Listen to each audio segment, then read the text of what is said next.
Okay, we're jumping right in because we need to talk about one of the most mind-boggling tourism stats you'll ever come across. And it's all about one city, Shanghai. 390 million. Let that number sink in for a second. That's the supposed annual number of visitors to Shanghai. Seriously, it's a figure so huge, it doesn't even feel real. So that's the big question we're tackling today. How on earth can a city of 24 million people handle a flood of tourists that's bigger than the entire population of the United States and Canada combined every single year? It seems impossible, right? To even begin to answer that, we've got to get a sense of the city itself. First things first, Shanghai is a true megacity.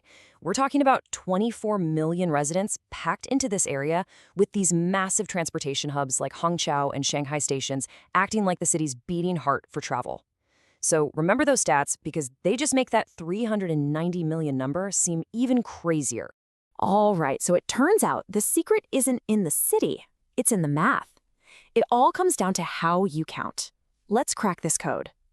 The whole mystery, literally the entire thing, boils down to this one simple difference. You've got your international visitors, foreigners, who are counted as unique people.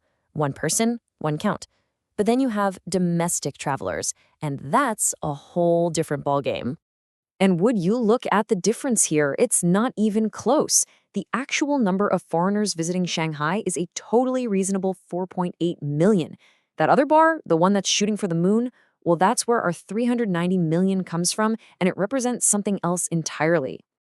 And here it is. This is the aha moment. The answer is a specific statistical term, nolbe idosu. It translates to total movements.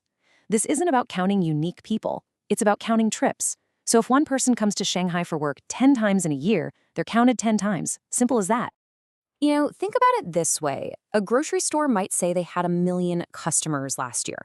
That doesn't mean 1 million different people walked through the door, right? It just means the door opened 1 million times. The 390 million is just like that. It's not a head count. It's a measure of economic buzz and the constant flow of people. So now that we know what the number actually means, the next question is why? Why is this number of movements so astronomically high? What's the engine driving all this travel? It really boils down to these 4 massive forces working together. Each one is a huge reason why China's domestic travel scene is just booming, and Shanghai is right at the center of it all. Let's walk through them. First off, the scale of China's own internal market is just staggering. Just to give you some perspective, back in 2017, the country logged over 5 billion domestic trips. This isn't just a hobby, it's a core part of the culture and the economy. And check out how much things have changed. Back in the 80s, the average person in China took maybe 0.2 trips a year. Flash forward to the 2010s, and that number has jumped to over 3 trips per person. Thanks to more money and amazing infrastructure, travel went from being a super rare thing to just a part of modern life. And on top of all that, you have these external factors pushing people to travel at home. Things like the after effects of travel lockdowns, complicated visa processes for other countries, and just general geopolitical stuff.